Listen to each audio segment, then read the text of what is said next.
Assalamualaikum warahmatullahi wabarakatuh. Waalaikumsalam warahmatullahi wabarakatuh. Bismillahirrahmanirrahim. Wassalatu wassalamu ala rasulillah wa ala alihi wa sahbihi wa man wala.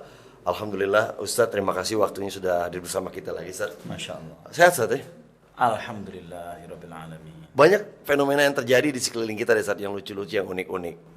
Sudah berbulan-bulan COVID-19 ini menghantam umat di seluruh dunia. Tapi ada sebagian orang yang masih belum percaya bahwa COVID-19 itu ada, Ustaz. Pandemi ini ada. Salah satunya contoh, Anda baca di sebuah media, ada seorang pria, dia sengaja menghampiri kakek dan nenek, duduk di antara mereka bertiga berfoto. Iya. Dia bilang, saya tidak percaya COVID itu ada. Dia foto, dia senyum. Iya. Nanti kita lihat akan sampai di ICU mana dia mungkin. Ada juga seorang yang ditangkap oleh polisi karena penghinaan terhadap satu institusi formal kedokteran, dan berdasarkan dia tidak percaya dengan adanya COVID ini. Dan ini ada satu skenario besar di balik itu semua. Nah, menariknya ini kan kita hidup bersama orang-orang yang memiliki pemikiran yang berbeda, Ustaz.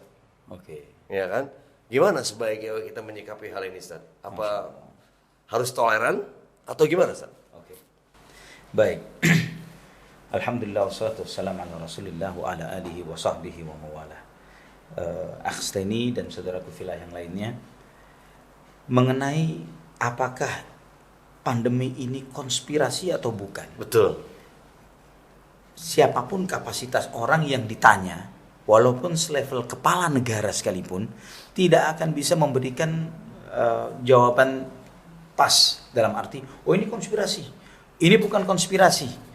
Segala apa yang disampaikan oleh siapapun dia, walaupun dari latar belakang intelijen sekalipun dan yang sebagainya, pasti ada sikap menerima atau menolak terhadap informasi itu.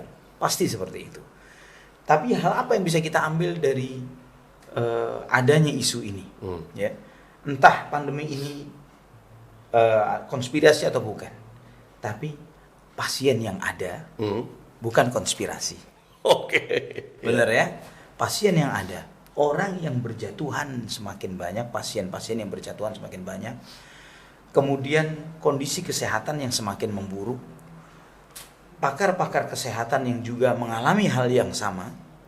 100 dokter sudah meninggal dunia. Insya Allah itu 100 berita beberapa bulan yang lalu. Ya. Sekarang mungkin kondisinya lebih dari itu. Ini bukan konspirasi, nyawa. Ini nyawa.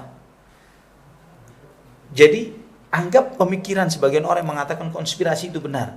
Oke, tapi pasien ini bukan konspirasi. Keluarga Anda, sahabat Anda, teman Anda yang sekarang sedang mengisolasi diri, entah itu di rumah atau di rumah sakit, sedang dirawat, sedang dipasang ventilator pada dirinya. Ini bukan konspirasi, ini real, ini nyata. Artinya penyakit ini ada.